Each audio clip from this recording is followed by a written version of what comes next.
Ooh, it worked on the first try.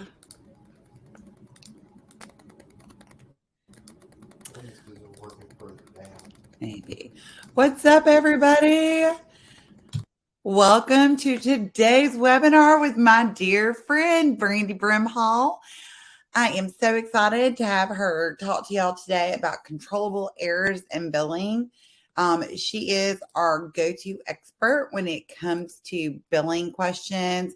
Not to mention, she is hands down the best researcher of anybody I know when it comes to rules and regulations, the crazy rules at insurance companies. Like, if you have a question, she will find an answer. So she hasn't been on the webinar series for a while. You can tell she's hung out with my brother from another mother, Dr. Evan William, because she has just as many letters behind her name from all of the education and certification she's received. She's been serving the chiropractic and multidisciplinary practices since 1999. She's received her professional certifications from the AAPC. They include Certified Professional Coder, Certified Professional Compliance Officer, and Certified Professional Medical Auditor. From the Practice Management Institute, she is a Certified Medical Compliance Officer, and from the Chiro Code Institute as a Chiro Code Certified Chiropractic Professional Coder. So she's been published in several articles. She is a speaker at many events. She does training and education, but my favorite thing is that she is the owner of Chiropractic Virtual Assistant, or the C-Help Desk for coding, billing, collections, compliance. Whatever your question, she will have an answer. And I'm not just saying that because she's my friend. I am saying that because I can't tell y'all the number of times I've been like, Brandy, I know this is a rule. Can you please show me where it says this? Because sometimes it's really hard to find and locate all those rules and regulations that we're held by, even though they're in writing buried somewhere. And trust me, she is the one who will sleuth it out and provide you with that documentation. Or if you just have a random question about billing, it doesn't really matter. Any question, she has an answer. So Brandy, welcome to the webinar series. Thank you so much. And thanks everyone for taking the time to join us today. We're going to cover some high-level controllable errors in billing. And as we get started, I want to quickly explain what that is. So as we know, the revenue cycle system is really part of the lifeblood or the heartbeat to our businesses. And it's within those revenue cycle system processes that we can find interferences or snags or oversights or errors that cause us to have a clunky system all the way through, which of course is disruptive to us in a lot of ways, including our collections and cash flow. So what I would consider to be controllable errors are those errors that most clinics are going to find. In fact, probably every one of them out there are going to find some of those common errors that take place at some point within the revenue cycle system that are either entirely preventable or mostly preventable. And by identifying those and knowing what steps to take to minimize them or prevent them altogether, you are going to immediately be streamlining your billing processes, your revenue cycle system, your patient communications, and of course, improving your collections from patients and from insurances. And so what we're going to look at today are many of those controllable errors and where that really impacts your revenue cycle system. So as we get started, I want to first just say, the different certifications that I have with the compliance and auditing and coding and billing, I have found that the revenue cycle process really to be my most favorite area to spend time. And the reason for that is really in that you can do a lot of things that so often we overlook or don't recognize that makes an immediate impact to your collections and to your cash flow and to all of those different processes in general. And a lot of times in our offices, like with compliance and things like that, while it's necessary, what we notice is the extra processes and procedures and work that we're putting into that we don't necessarily immediately see the benefit, especially in our business accounts, to those processes, although they're necessary and extremely essential to be paid properly for what we're doing and be in the best position to keep the money that we have been paid. So all very important. But what I love about the revenue cycle system, such as what we're talking about today, is you can see an immediate impact just by implementing some of those specific pieces that your clinic may need.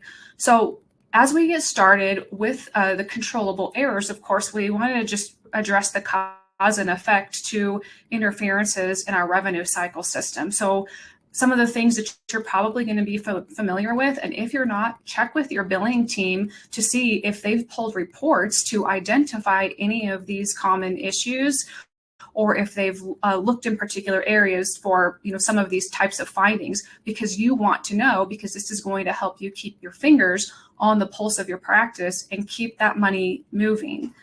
So cause and effect, we have claims that can't leave the software. So this is an upstream issue where we perhaps have patient information not entered completely.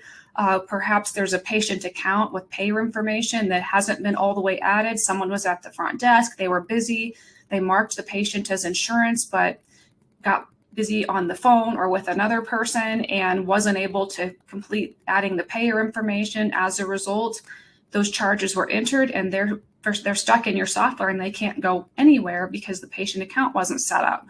So my suggestion to you on that one, go to your software, doesn't matter what it is, and pull reports to make sure that you don't have claims stuck in your software that are unable to leave. So this is obviously money accumulating in accounts receivable that oftentimes no one can find or identify because it's not showing up in your aging insurance AR. It's not showing up under a payer list. It's not showing up in those types of places that would prompt you to look at it a little bit closer. So check for those types of reports in your software.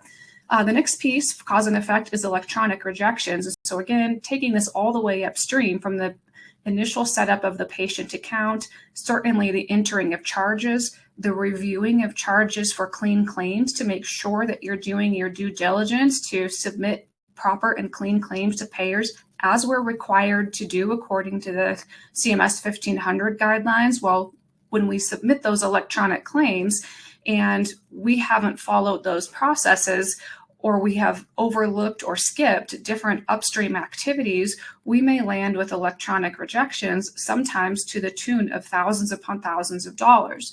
So your action step on this particular cause and effect, check to see when the last time someone logged into your your clearinghouse to check their rejections. That's going to help you see what money has been stopped at the clearinghouse that needs time and attention to get that money back moving again. You're not going to get paid on it until it is moving, of course. And so you want to make sure that your clearinghouse is an area that someone's logging into. I log in almost every day to some of them, but at least every week to 2 weeks, depending upon the volume of your office.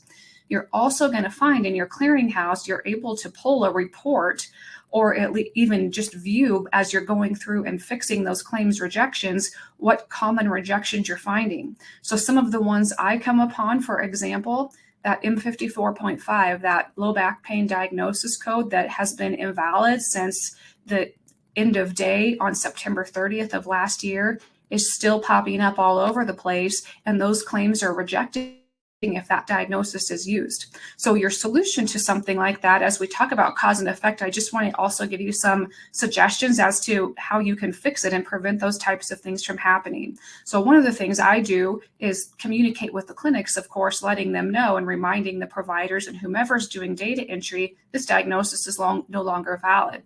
I also take it a step further anytime that I can and go into the software. You can relabel the diagnosis codes, and I type over the top of them saying invalid diagnosis C M54.59, other low back pain, and I direct them to the right one. So hopefully when the charges are being entered and that diagnosis is entered, whomever's doing that sees it's invalid and they're directed to another diagnosis. Also, if you have the option to inactivate a diagnosis code such as that one, go ahead and do that if your software will allow you. So there's lots of different examples, but I would just like to propose some suggestions and ideas to minimize some of these issues, because that's going to prevent those types of rejections. And as we know, that rejected money is just kind of money that's flowed into a pond, and there's nowhere for it to go to get to the payer until it gets attention and correction that it needs. So look at your electronic rejections, keep that money moving, and keep a list of what your common clinic rejections are, because those are going to identify some of your own clinic common controllable errors that you can look at other systems or processes or upstream activities to be able to minimize or prevent them altogether. So another cause and effect we have is line item or claims denials on paper and electronic claims. This one's super important because so often we rely on our software to do some scrubbing for us with our claims, but before we submit them, and that's fantastic, but it doesn't take the place of a trained eye. There's going to be things your software simply doesn't catch. Well, next we have the clearinghouse, which also has scrubbing features within it, but at the same time, it's going to find and it's going to catch a lot of things and keep it in that pool, so to speak, until you get those corrected. But there's still going to be other claims that make it to the payers that aren't payable. One common example is exams and re-exams. If they're missing the 25 modifier and that should be appended, a software or a clearinghouse won't catch that. It takes a trained eye. And what ultimately will happen is you'll receive an EOB back or an ERA back with that line item denied as incidental to another procedure code. So making sure that you're doing your due diligence to submit clean claims and spending the time takes just a couple of seconds to review claims before we submit them and have action steps that we have to fix because we submitted unclean claims. And so we have our line item denials with the electronic claims. Now, at the same token, I want to point out on our paper claims, that lacks really those filters that I was just mentioning of the software catching it, or the clearinghouse certainly won't because they don't go through there. So we print them, stick them in envelopes, or we fax them out, and off the claims go. And we don't realize or identify the mistakes until we get the EOB back some weeks later to discover we've missed modifiers, we're using invalid diagnosis, we've used a procedure code that's not allowed by that individual payer, and all of these different kinds of things that happen. These are controllable errors that really just takes attention to detail all the way upstream. It's going to save you time. I personally far prefer to spend the time upstream being as efficient as I can rather than really effectively just dumping debris into your revenue cycle system and trying to clean it up on the back end. It also, of course, increases your risk of audits and various of other vulnerabilities as well by following that process. So what I would suggest, follow everything upstream in your office to see what steps can and should be taken to minimize or remove the issue altogether. So another cause and effect that we have is the increase of patient and insurance accounts receivable. So certainly, as we know, if we're not getting claims paid, our insurance AR is on the rise. If we're not getting claims paid, then we're also not able to send patient statements in a lot of cases. And we hopefully are collecting from our patients, but certainly most insurance offices have patient statements that go out. And with that being said, all of a sudden there's money from our patients and payers that is showing up on our software as uncollected money because it's stuck somewhere in our revenue cycle process. So then we notice, of course, the decrease of collections, which is usually one of the first red flags that docs and CAs call me about and say, we're collecting less money and we don't know what to do. We're seeing the same number of patients or approximately the same number of patients. Something's going on. And my first action step with them always is to look at claims rejections, look at reports to see what claims, if any, are hung up in the software that aren't able to be submitted, and to review to make sure that claims are being submit clean. So next, of course, we can't forget to mention the overall impact to patient relationships. So everything that we do in our clinic is going to impact the patient. And we know that there's really two reasons a patient would discontinue care. One of them, something within the experience overall wasn't pleasing to them. They had an expectation that somehow wasn't met, so they may discontinue care for that. And the second reason has to do with money. If they feel that they were misled, miscommunicated with, were doing something wrong with billing, all of those types of things related to the financial aspect, we lose credibility with them and patients will discontinue care for that reason as well. So again, that downstream impact that we can fix by just making sure we're paying closer attention to things all the way upstream to improve our revenue cycle processes, which ultimately improves a lot of different things for the health of our business. And like I mentioned a moment ago, we have the heightened risk of compliance-related vulnerabilities. And so that goes to the point I was making a moment ago about just really, if we're just blasting our claims out there, we're just dumping debris into our revenue cycle system, and it becomes a never-ending disaster as to fixing things constantly, and we really are never able to catch up with it. It's the constantly behind the 8-ball situation, and we want to make sure to not do that. So follow everything upstream to make sure that your processes are clean. So as we get into discussing some more specific controllable errors of the revenue cycle system, I want to really just do kind of a high-level review of the many moving parts of the revenue cycle system. And as I go through this, what I would encourage you to do is really think about your own office processes and what's taking place within each of these components of the revenue cycle system, because these should really all flow together, really just like a series of gears. And so if there's interference in one or more area, then we're going to find that it creates interference, sluggishness, and otherwise complications in other areas downstream through the revenue cycle system, which impacts the entire system as a whole. Something important to know as I get started in explaining these is the revenue cycle system is imperfect. It's always going to be imperfect. So the very best thing that we can do is address each of these moving parts to make sure that they are well oiled, that we have proper training, that we have the proper tools and resources, that we have the proper processes and systems in place to, again, address everything as best as we can upstream to minimize the downstream negative impact, which, as we know, affects a lot of things.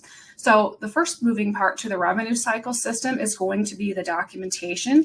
And simply put, our documentation is what establishes the foundation for medical necessity and ultimately then the foundation for coverage for any of the third-party payers that we're submitting to. So this is where you're going to either be in the best position to get paid properly for what you're doing and to keep the money that you have been paid. It's your documentation that allows you to respond to records requests, to combat denials, to conduct appeals, and all of those different types of things. So insufficient documentation is going to weaken your ability to continue to go after that money that perhaps you should be paid, or to deal with attempted recoupments and things like that from our third-party payers, like I was mentioning. Our documentation also is what determines our code. So it's really one language being transitioned into another language, same story, different language, from documentation to our claim forms. So consider how solid and confident you are in your documentation. And if you're certain or have a level of certainty that your documentation is being translated properly into code for billing. This is a weakness in a lot of offices that I hear from, simply because they find that, hey, we can't appeal these claims because what we've billed for, that's not how the codes are actually defined, and we've documented something completely different. And so documentation, one moving part to the revenue cycle system. Next, we have coding, and of course, this is the translation from our documentation. It includes our CPT codes, our HCPCS codes, the proper application of modifiers, and our diagnosis. So just to take a quick moment on this to explain, like I mentioned already, it's the translation from one language to another. One of the things that I struggle with software is that in any software, there's a description for all of our procedure codes, modifiers, diagnosis codes for everything. But because of space, those descriptions are incomplete. It's really just a quick abbreviation to give you a general idea what that procedure code is for, or the diagnosis, or the modifier, or the HCPCS. And as a result, we find ourselves sometimes getting maybe a little bit, I don't know if sloppy is the word, but it's a little bit lax in making sure that we're confident we're translating properly from documentation into code. And this, again, is where we can find ourselves in positions of records requests, not being able to appeal denied claims, not being able to support medical necessity when we have those types of denials, and the list goes on. What I would suggest to you is to look at the current codes that you're using, all of them, your modifiers, diagnosis, CPT, HCPCS, And rather than relying on your software for the complete description, because it's not there and they're editable anyway. So sometimes in clinics, who even knows what they think that they're billing with particular procedure codes because it's been edited. But go to a reliable coding resource, a manual or an online tool, and review the complete description of the procedure codes and all of the other types of codes that you're using. So for doctors, this is going to help you even be better documenters, because you can use some of that language or synonyms of it within your documentation to help better and more clearly tell the story. So you have more confidence that your documentation is properly being translated into code. So definitely important. And just quickly on the modifiers work for our coding, our procedure coding, sort of like if you like to read novels, those adjectives in the novel, the descriptive words that give extra information that helps you in your mind's eye have a more clear envisionment of the scenery, the setting, the characters, and all the different details within the story that you're reading. That's what our modifiers do to our procedure codes. It provides additional descriptive information that clarifies important details on the procedure code. So proper use of modifiers does make the difference in proper claims processing and reimbursement. Alternatively, improper use of modifiers does a couple of things as well. It first and foremost potentially puts us at risk of a line item denial or an entire claim denial, records requests, and other things like that. But also, by improperly using modifiers, it's also telling the third-party payer that this provider or this practice isn't following the coding guidelines, and perhaps there's other findings to be had. Is it a major risk area? In that respect, not necessarily, but over time, it certainly can be. And it can be one of those things that draws attention to your billing protocols. Anytime that there's some type of audit taking place, not always, of course, but many times it is the patterns in our billing that prompt it. And so there's so many different things that we communicate on our claim forms that we don't often recognize or realize. And certainly the improper use of modifiers and other coding related things are among those patterns. And so be keeping that in mind as well. So next, another moving part to the revenue cycle system is the verification of benefits. And this really is an amazing tool that is really probably underused. Our verification of benefits that we should hopefully be collecting and communicating to our patients serves a couple of important roles. One of them, it's a tool, a tangible tool that allows us to communicate properly with our patients as to the expected or estimated coverage and benefits from their plan, as well as the patient's responsibility, estimated patient's responsibility. So it's important to communicate that. The other thing the verification of benefits does is helps us to know, as those individuals in the clinic, the CAs that are setting up the patient accounts for billing, and the billers, to know how to communicate and what to expect from that third-party payer. One common example is not collecting the verification of benefits and then finding out the hard way that pre-authorization was required but never obtained. This is a real challenge for a lot of clinics, and the answer to it isn't great, because I speak with offices all the time on this, and sometimes they say to me, you know what, we'll get the authorization moving forward. For now, on those visits, we'll just make the patient self-pay.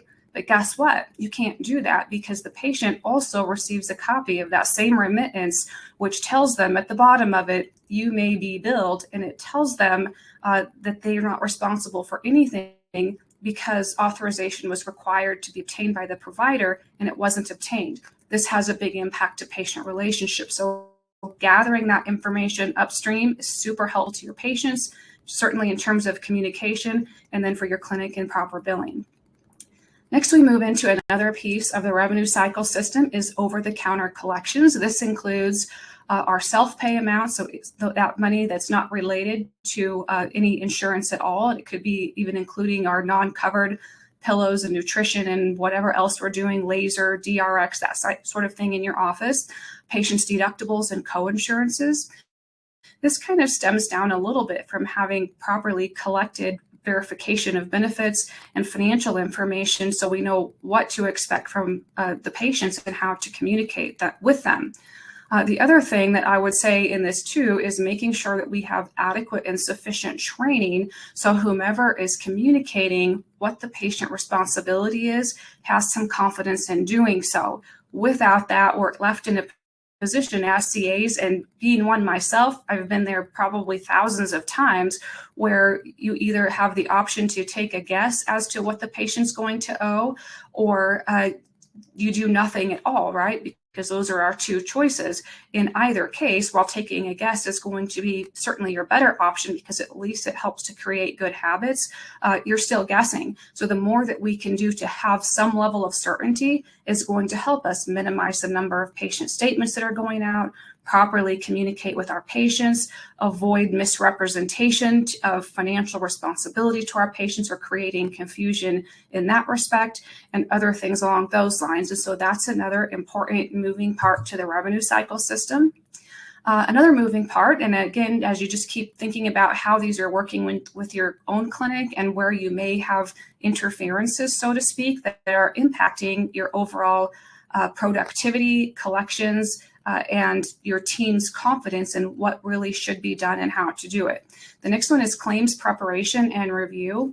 I'm a huge advocate of scrolling through the claims and just giving a glance at them before sending them out, because that helps me to catch many of the controllable errors, such as missing modifiers, such as that diagnosis like the M54.5 diagnosis that's still sometimes being used. Oftentimes, even diagnoses that aren't allowed to be used together when they show up on claims.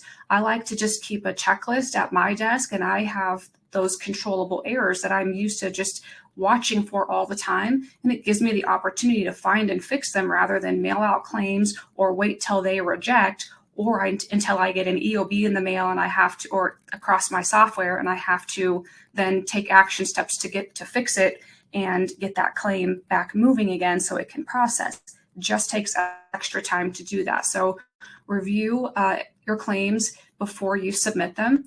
And just quickly, I wanted to share with you, as far as our CMS 1500 form goes, I don't know if you've ever taken the time to read the reverse side of it.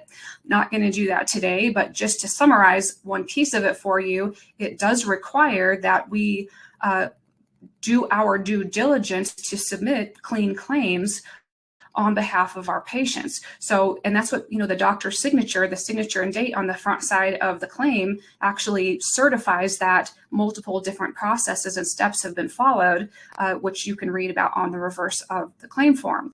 One of those processes and steps is that we've done our due diligence to prepare and submit a clean claim to the best of our ability. So it's a reduction of risk by making sure we're following those steps.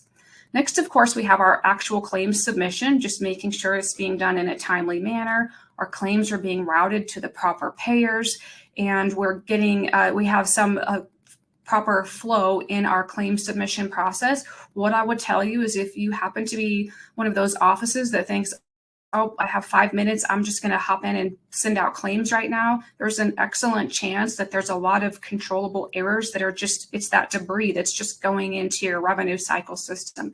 So give this part of the revenue cycle system the time and attention it deserves so that you can minimize those errors and ultimately minimize your risk and get paid faster.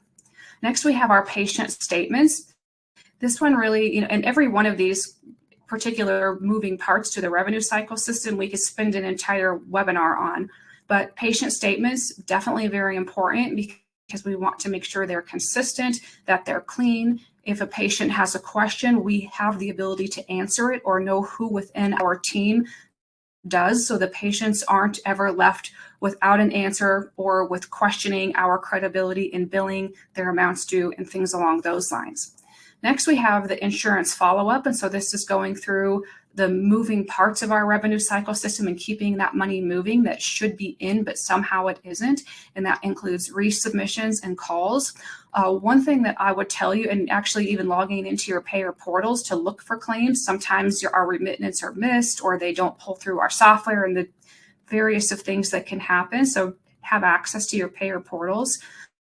But I would also tell you, in terms of this, one thing that I would check with your team is if we have a challenge with being serial resubmitters. And what I mean by that, if something hasn't processed yet, just to keep blasting it back out there is probably not going to be productive if you've already done that a time or two and not received anything back. So that would be, if it's already been resubmitted once or even twice, your next step isn't ever going to be just send it again, but it's going to be called to make sure that the claim is routed properly, check the card to make sure there's not some sort of issue with how the patient information is set up, all of those different types of things. So serial resubmitting is just kind of a big time waster and isn't helpful.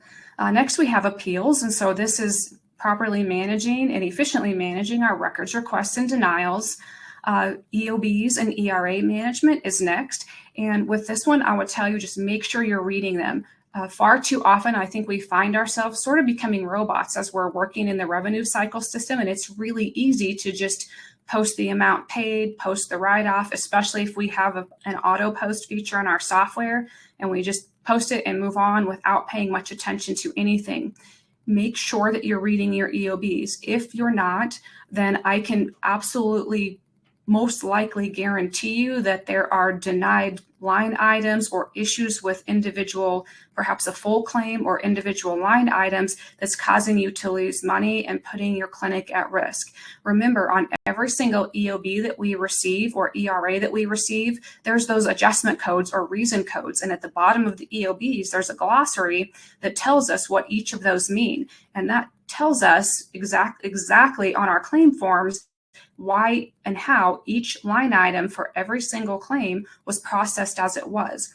It's that glossary and those adjustment and reason codes that are going to tell you if there's an essential next step to be taken on a particular claim or line item, and if so, what that is, so you can do that and ultimately eventually get paid or have the claim processed properly. So make sure you're reading your EOBs. Next, we have insurance accounts receivable. And what I would consider to be aging AR is really any money that is in our 60, 90, and 120 plus day columns. And that's money that's already been sent out that we should have by now received payment on or received remittance on, with the exception, of anything that sometimes personal injury takes a little bit longer. Certainly if it's in litigation and going to an attorney, that's not going to fall under that category. But by and large, every other payer that we're submitting to should not have money in these columns. And we all do, because that's part of the imperfection of the revenue cycle system. But making sure you have protocols to keep that money moving and address it properly so you're able to keep that cleaned up and maintained as properly as possible. One of the things that I make sure that I always do when working in AR is know the timely filing statute for all of our payers. And like United Healthcare, for example, is 90 days. If I see United Healthcare claims in the 60-day column, I'm immediately going to be getting that money moving again. If it's already been submit, then I'm going to be looking at insurance cards to make sure that they're done properly. I'm going to be asking someone at the clinic when the last time they looked at rejections was, those types of things. And so know your timely filing guidelines, because that's going to help you to know where to put your attention first when you're working AR, especially if you're just getting started working AR. And then we can't say enough about internal communications, because as we know, there's a lot of hands in all of these many moving parts of the revenue cycle system just within our office alone. And that doesn't even count the hands that are involved with it at the payer level. So while we can't do anything as far as controlling the errors that can happen on the payer level, there's a lot we can do about addressing the controllable errors that can happen at our clinic level. And that means making sure that everyone who has hands in any of these moving parts has sufficient training, follows the policies and procedures that you have in place, has questions asked and answered, and those types of things. So all of those communication pieces are going to help you streamline that as well. So hopefully you have a few ideas in mind as far as who you might want to ask or discuss, or different parts of your revenue cycle system that you'd like to look at. and dig into a little bit deeper. And as we talk about that, I want to just look at, how dysfunction happens. And we're going to do quickly just really a high level review of how dysfunction happens. And then we'll go through some specifics of some of those really common controllable errors. So dysfunction or interference, of course, can happen in any of the moving parts of your revenue cycle system. Pretty much always in more than one of them is where it occurs, and it's not avoidable because it's an imperfect process, but it increases our vulnerability. Those to-do later lists or questions that we have that we just keep setting to the side because we don't have time and we don't know where to ask. Money that should be in our business operating account is either sitting with a patient because we can't bill or collect from the patient, or because our claims are rejected, or we're dealing with some other type of problem in our receivables that we're not able to get paid and processed from the insurance company. Where clinics often notice this is in the decrease of collections and the increase of the aging AR. But I will tell you that there are yellow flags all along the way, such as in the moving parts of the revenue cycle system, like we were just talking about, that gives you a lot of indicators as to what's happening, where, why it's happening, and what you can do about it. So that's taking place all through the revenue cycle system, and we tend to not notice it until it impacts our numbers. But we can find and fix it before then if we're just watching those pieces like I was mentioning to you just in the previous slides. So how dysfunction happens can be a number of things. So again, one of those items you may just jot down if it makes sense and resonates with your office.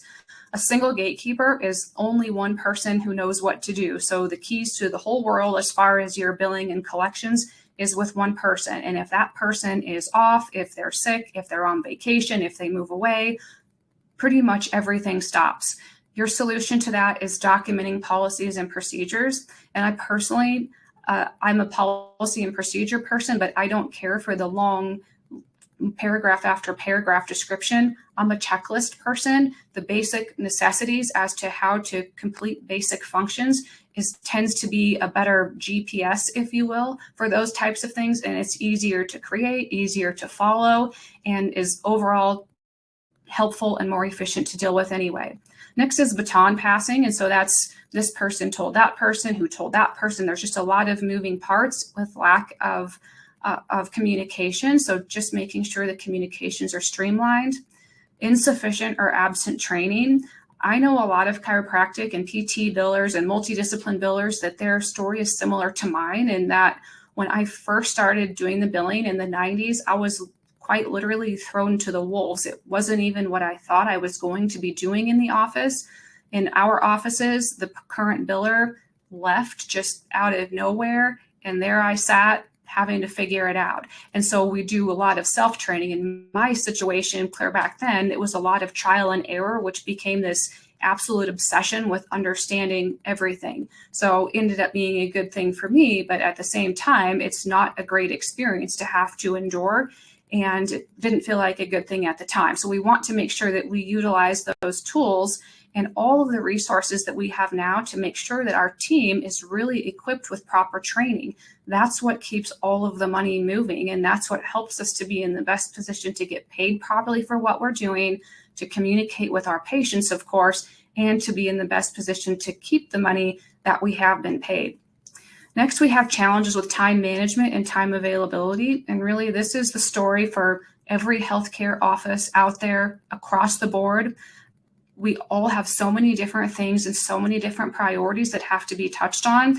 And my only suggestion to this, because the solution is different for every office, and I will tell you there's not, for anyone that I've ever found anyway, an absolute solution that just resolves all of it. It really is just a matter of perseverance and making sure that we identify those priority areas, like in this case, the many moving parts to our revenue cycle system, and making sure that they have scheduled time and attention that they need, because that's going to keep the machine moving more smoothly overall, which is amazing for efficiency over a short period of time and certainly on the long haul.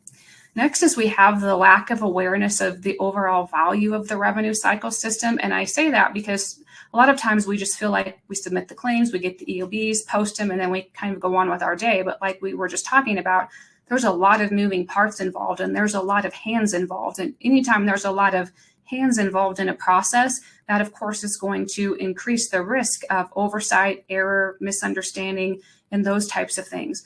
And our revenue cycle system as a whole, I would say, is really second to the patient experience and having patients in our office. They're like the heartbeat to the clinic, because without them, there is no business, right? But the revenue cycle system really has an almost equal level of importance.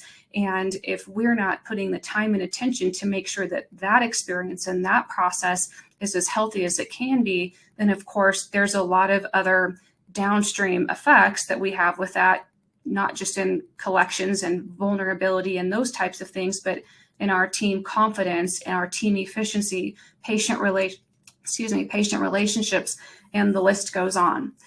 Next is guessing or taking advice through the grapevine. While I love to talk about coding and all of those different types of things, and I know in conventions, because I attend them all the time, there's a lot of use this code for that type of thing that you may hear at a convention, or this doctor said they use that code for this and it's paying well. So while grapevine advice is a great starting place, my suggestion to you is to never take it as though it's 100%. The better option is going to be trust but verify. Use that as a starting place, and then reach out to a reliable resource to confirm the information that you've been given, and make sure you have it documented so you have confidence in your code selection, because ultimately you're responsible. And like I've mentioned a few times already, you want to be in the best position to get paid properly for what you're doing, and then of course to keep the money that you have been paid. So take the grapevine advice, but trust and verify it before implementing it. And then next is insufficient billing, collections, and accounts receivable systems. And that really comes from just not paying attention or not really giving adequate or sufficient time to all the moving parts of our revenue cycle system, like we talked about earlier. And by time, I don't mean that they all take a tremendous amount of time. It's really just more that they need the designated time to help those processes and those systems be functioning and running smoothly, so that we're not skipping things or having oversights, errors, because shortcuts in the revenue cycle system are almost never going to be helpful to us.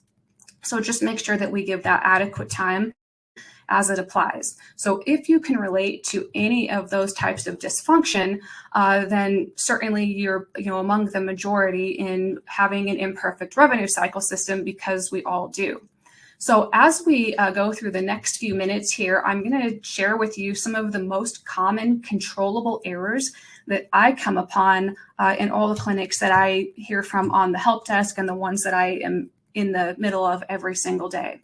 So the first one is an error that includes exceeding insurance limits. This really comes with the benefits of max. And so it's the CO 119 denial, and that 119, it's those rejection codes that we were talking about, just means that the benefits have maxed. And we find that out after the claim is denied, because the benefits have maxed, and now we're in a position that, whoops, we only collected a $20 copay from the patient, and we should have transitioned them to self-pay and communicated this to them so we could collect from them properly. Now we potentially have an impact to a patient relationship, because they're going to get a bill and probably not going to be very happy about it. So the solution, verify your benefits and use it as those communications tools like I was mentioning earlier on. Next, no authorization for a specific date of service. This, again, a matter of insurance verifications and just making sure that we have the essential information all the way upstream that we need, so we can put ourselves in the best position to communicate with the patients, submit a clean and payable claim, and get paid for work that we're doing. Next, we have using codes that are not authorized by an insurance company. So the most common example I have for you on this one is the eSTEM. So we're all used to probably submitting to United Healthcare, but it's been a good number of years now that United Healthcare disallowed the 97014, our most common procedure code for eSTEM, the unattended eSTEM CPT code. And instead they require the HCPCS G0283 with the GP modifier. Now, if you keep submitting the 97014, you may be, or you are rather, getting ongoing denials from United Healthcare. More often than not, matter of fact, it still happens about once every 3 or 4 months across my help desk. I have a clinic that has just determined that United Healthcare no longer pays for eSTEM. And they ask, why are they not paying for eSTEM anymore? And I have them send me an EOB. And so far, 100% of the time, it's this 97014, which hasn't been allowed for years now by that particular payer. So make sure we know how to communicate with our payers and are using the codes appropriately that they require for proper processing. Next is the improper use of modifiers. And that is, first is, just putting ourselves at risk by just slapping modifiers anywhere and everywhere just in case. And so that, like I mentioned earlier, communicates to our third-party payers, we don't even know the coding guidelines, so we're just going to throw it all on there and hope it works out okay.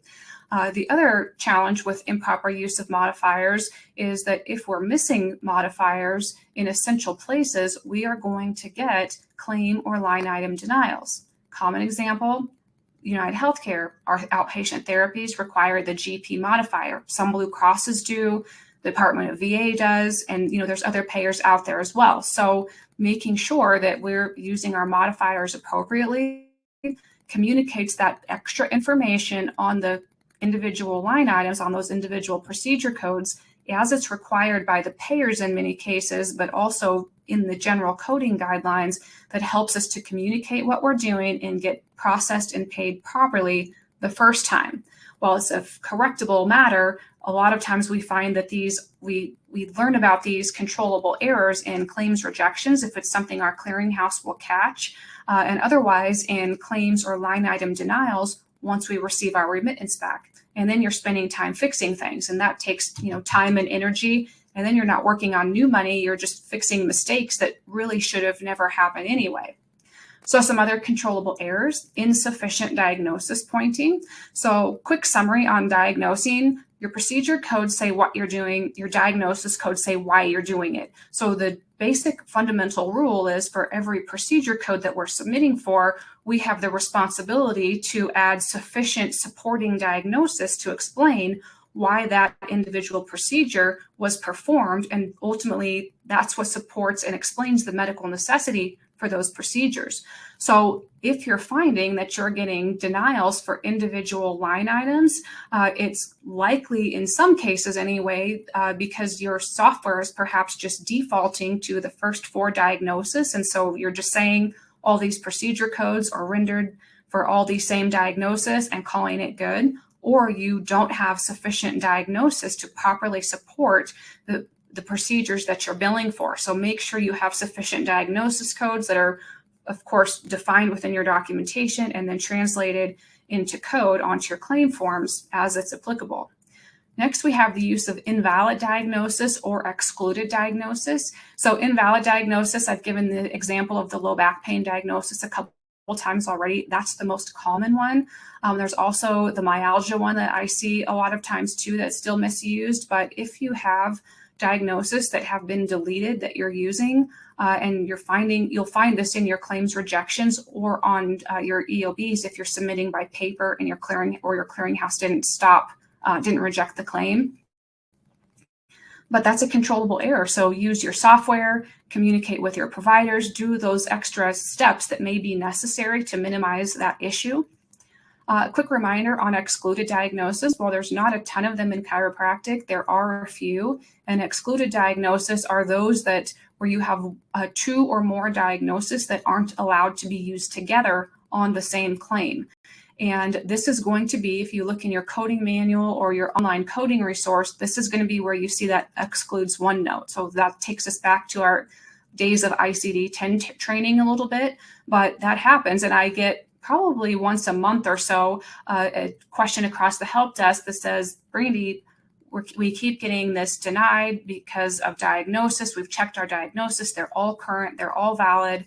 The payer keeps processing it wrong. We keep resubmitting it and they're not fixing it. And again, that's one of those things that so far, 100% of the time, it's because there's 2 diagnoses and sometimes 3 of them that are excluded from use and aren't allowed to be on the claim together. So that's another thing to look for that could be a controllable error.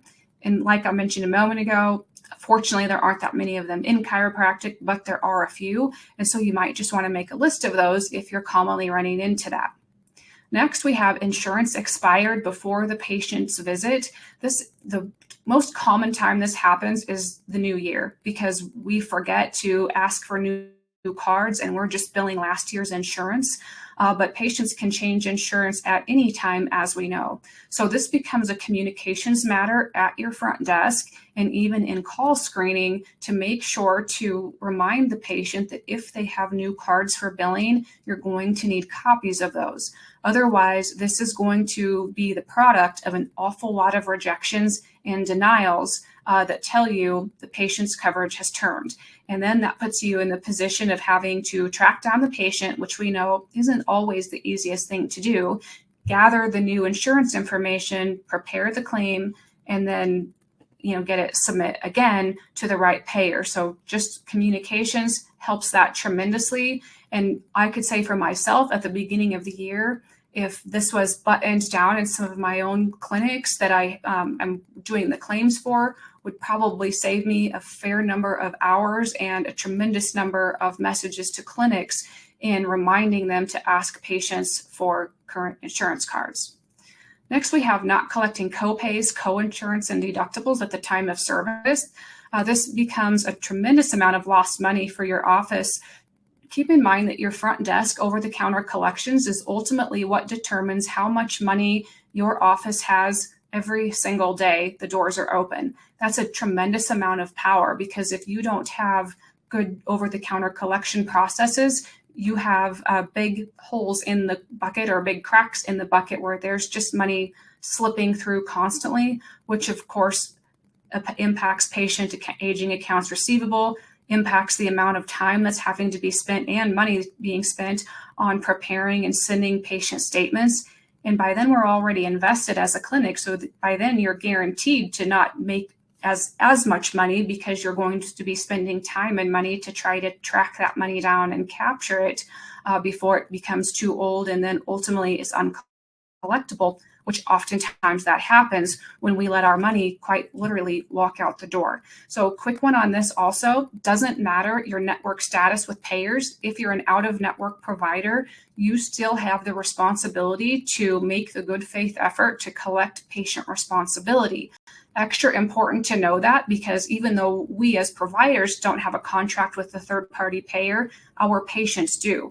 And part of their contract requires that they pay their copays, coinsurances, and deductibles according to the agreement under their policy. So in order to be eligible for benefits, they have to pay that money and otherwise it could potentially put your clinic at risk of not being able to keep the money that it has been paid. That's happened really a lot of times for out-of-network providers that are, just waiving copays and that sort of thing. So make sure that you're making that good faith effort to collect over the counter, and of course do so as much and efficiently as possible so it doesn't land in patient aging AR and someone's having to sit there stuffing envelopes and sending out patient statements. I used to be that person, and it's a terribly time-consuming situation that really could be minimized tremendously upstream. Next, we have chart notes aren't available for a specific date of service. So I don't have it in my slides here, but there are 8 elements to a payable claim. One of those 8 elements is that the claim is properly documented. So that rule goes on to explain that really for a claim to even be billable, the documentation must be complete. So for the docs that are on here that are super behind on documentation, but the claims are being sent out anyway, your risk is really quite significant in a number of areas that you might not even realize. So please make sure that your notes are completed before claims are submit. And ultimately, again, it becomes we said we perform these procedures, but our documentation says something different because by the time the doc got to it, they forgot all of the details. Happens all the time. Doesn't put you in the best position to keep the money that you've been paid, and there's other risks along with that. Next is delivering care for a patient with insurance that you do not accept. The most common place where I find this is Medicare Advantage. So a lot of our Medicare Advantage plans, not all of them by any means, but plenty of them out there don't have out-of-network benefits for chiropractic. The only way to know if there are benefits, of course, is to verify, to confirm. So there we have that impact to patient relationships and communication again, and billing all the way upstream. But aside from that, if there is no out-of-network benefits and you are an out-of-network provider, you then submit a claim and learn the hard way that there's no coverage for out-of-network providers. Now you have to bill your patient. Now you have to communicate differently with your patient. Now you have to update the patient's account from insurance, whatever Medicare Advantage it is, to self-pay, and then go through all of that. It just creates a lot of clunkiness that can be avoided by addressing things upstream. And then next we have just making sure that we know our network details and our payer policy guidelines. So for every single payer out there, Aetna, Cigna, Blue Cross, the list goes on, there's a specific policy for chiropractic, for physical therapies, and for whatever else you're doing in your office that defines how they describe medical necessity, what their expectations of coverage are, and different things along those lines, that if we're aware of what those payers want to see and how they want us to communicate with them, we can make sure to do that in our billing processes, in our documentation, to give us the best chance to establish and set up the claim properly for billing, to communicate properly in documentation, communicate properly in code, and collect properly from our patients. And so this really is also another one of those components to the value of the insurance verification that helps us to really get off on the right foot rather than finding something out the hard way. I could give lots of examples, but one common one is there are a lot of Aetna plans out there that only allow 2 therapies. And so we may do more than 2 therapies. We may adjust the patient and then do whatever other therapies that we are doing in the office with the patient, only to find when we receive the EOB that they only allow and cover 2 of them. So we've just spent a lot of extra time with the patient that we're ultimately not going to get paid for,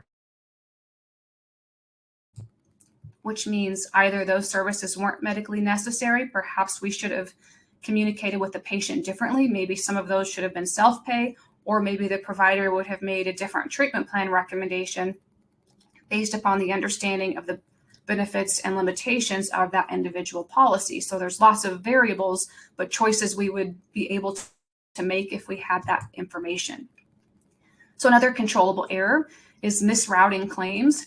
So this happens, and this is electronically. It happens by paper too if they're just mailed wrong, but it's less often that way. It happens electronically with a couple of payers most of the time, and one of them is your Blue Crosses and Cignas that should be going to ASH, or vice versa. It's going to ASH and should be going to Blue Cross or Cigna.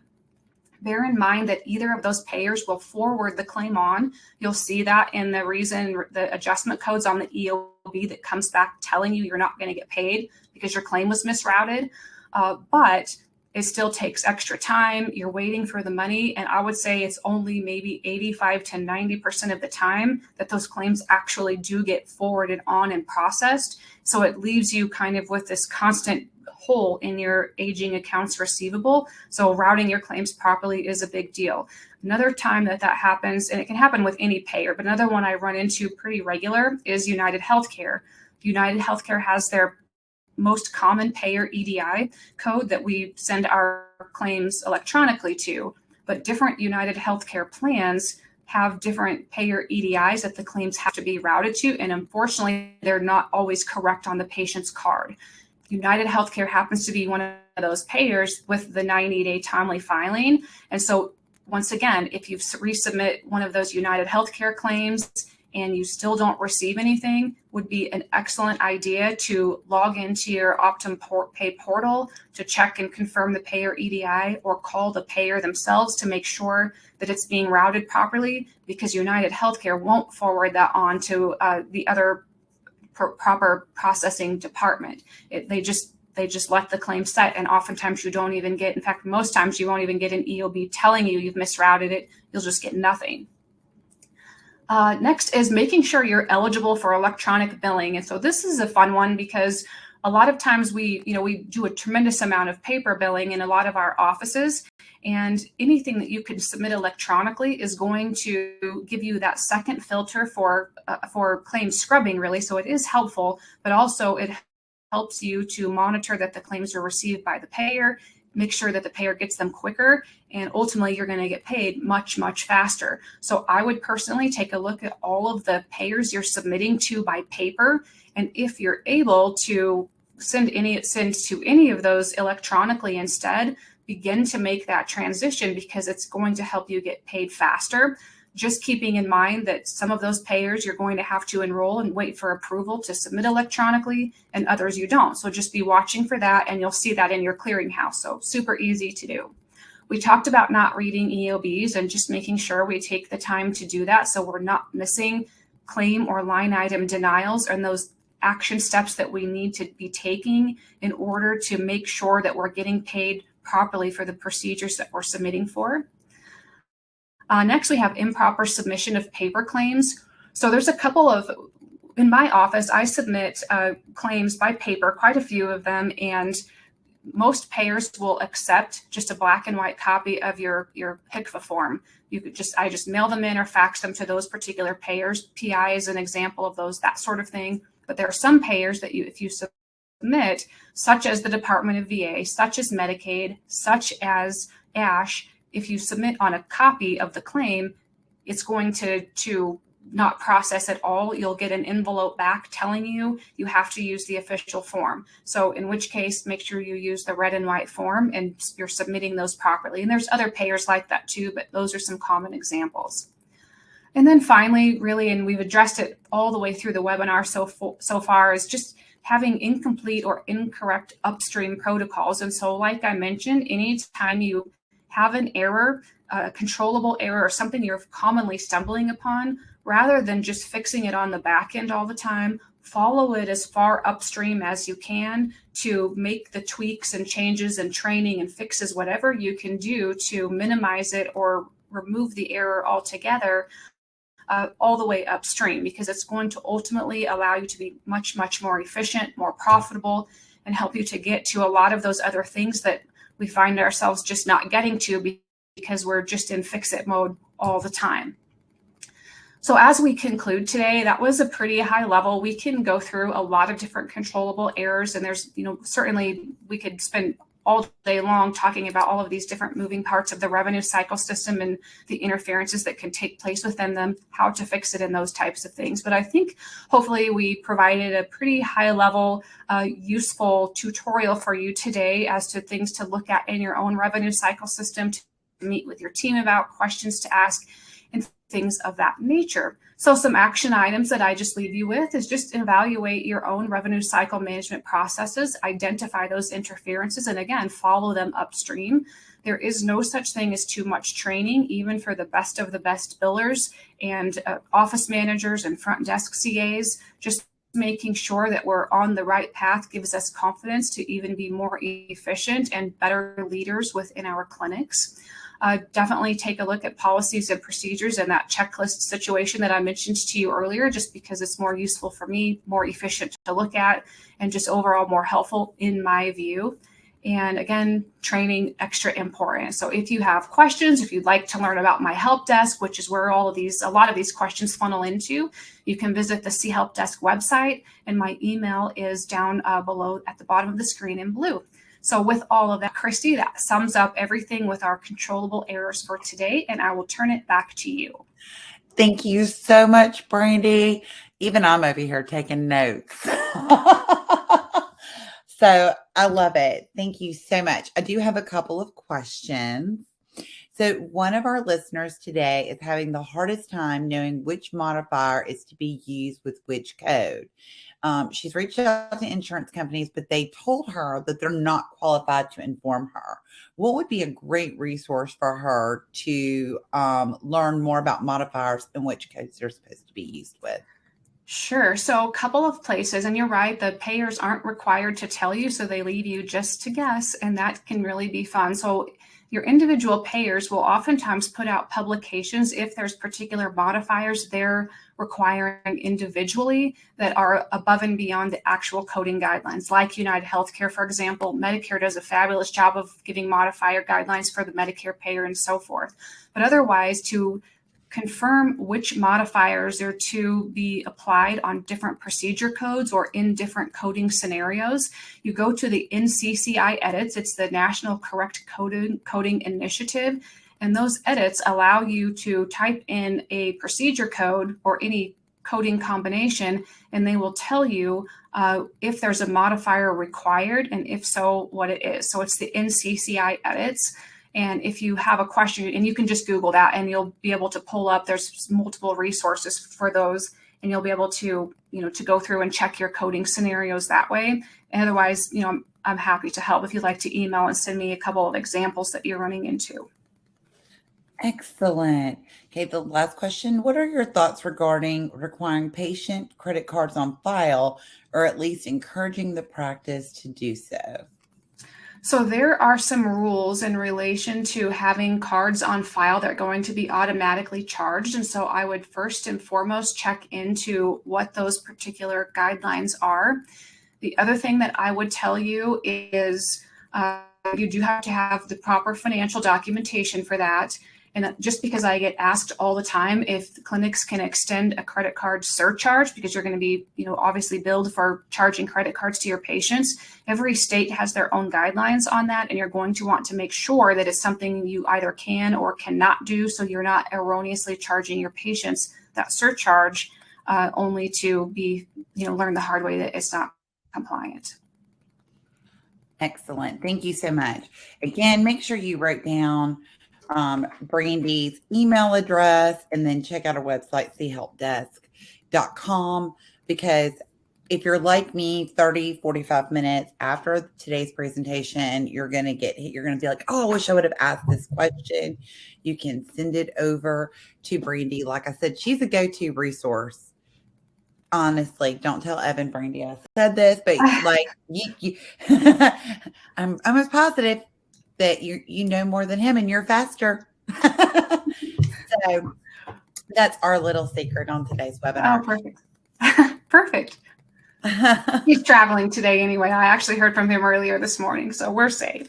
Okay, well, good to know. Well, I heard he was on vacation because I needed to call him back, and they were like, oh, he's on vacation. I'm like, cool, I'll call him next week. So I posted in here, if you haven't received our free copy of the Medicare Playbook, which also does go over modifiers, you can click on that link and request your copy today. A member of our team will mail that to you. And again, it's 100% free. It's a great resource. It's not too late to register for next week's webinar with Dr. Andrew Wells on simplified functional medicine. We have some great speakers coming up in the month of August as well. We're going to be talking about everything from brain balance, burnout, and fellowship programs in chiropractic offices. It's going to be wild. Brandy, so where is the next place you're going to be speaking? I am going to be at the FCA National, and I'm also going to be in Nebraska. So both of those places next month. That's exciting. Mm-hmm. So make sure that if you're going to the Nebraska convention in August, or if you're going to be attending FCA National in Orlando, Florida, that you sign up to attend Brandy's class. You can also, we won't be at Nebraska, it breaks my heart. So please give all of my love to our Nebraska docs. I'm super bummed about that one. There's going to be a lot of fun people there. But if you are at FCA National, make sure you stop by the ChiroHealthUSA booth to pick up a free t-shirt and just say hello. Y'all have an amazing rest of your day and a fabulous week. I will see y'all next week with Dr. Andrew Wells. Bye, y'all.